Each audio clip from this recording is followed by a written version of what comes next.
A rude man screamed at my mom in a wheelchair, calling her lazy, demanding she be fired. I smiled, said, "She doesn't work here." "But I do."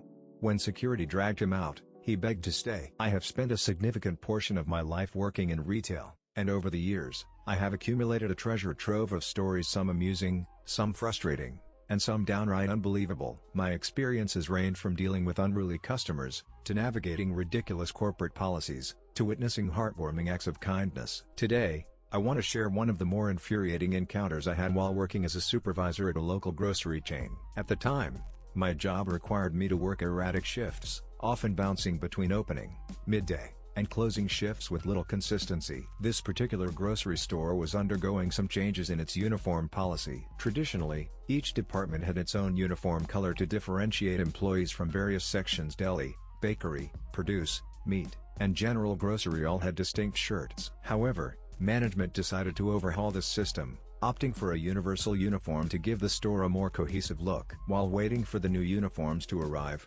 employees were allowed to wear regular shirts or polo shirts, provided they adhered to a strict color palette: white, dark gray, navy blue, or robin's egg blue, with no logos or writing. Pants were limited to khaki or black. Our name badges were highly distinct, large, clearly labeled with our name, the company's name, and our position title. To further differentiate authority figures, managers and supervisors like myself wore bright red shirts. On this particular day, I had endured a grueling double shift, starting at 10 p.m. and running straight through until 2 p.m. the following afternoon. Completely exhausted, I planned to quickly grab some groceries before heading home to crash. My mother, ever the helpful person, had decided to meet me at the store and start the shopping early so that we could get out of there as fast as possible. At the time, she was recovering from double knee replacement surgery and required the use of an electric shopping cart to navigate large stores. For the record, my mother is a tough woman. She doesn't like drawing attention to her struggles, and she certainly doesn't enjoy relying on assistance. But mobility issues are mobility issues,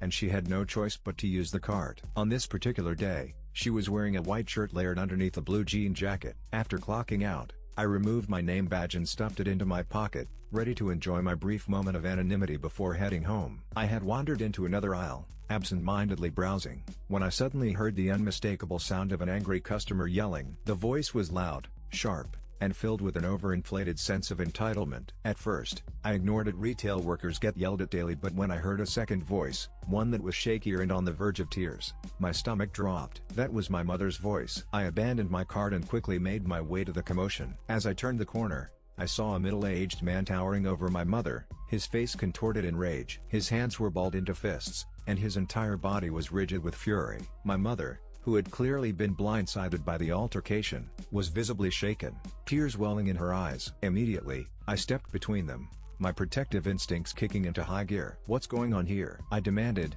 my voice firm but controlled. The man turned his anger toward me, his face red and his veins bulging at his temple. "This lazy worker is rolling around in a cart meant for elderly customers and should be ashamed of herself," he spat. "She needs to get her fat butt out of the cart and actually do her job, or she should be fired." "Where's the manager?" My blood boiled. I don't often get along with my mother, but in this moment, all I felt was an overwhelming urge to protect her. I glanced at her cart, where her walker was neatly folded and attached to the front. Anyone with basic observational skills could see she wasn't using the cart out of laziness. She physically needed it. I took a deep breath, forcing myself to remain calm, and then looked the man dead in the eyes. "Sir," I said coolly, "this customer is obviously using the cart for a medical reason. She doesn't work here." "But I do." With deliberate slowness, I reached into my pocket and retrieved my name badge, clipping it back onto my shirt so that he could clearly see my position title. The moment he registered what was happening, his face paled. "And I am going to have to ask you to leave," I continued. "I will not have you in my store harassing customers as you see fit. Leave your alcohol and go."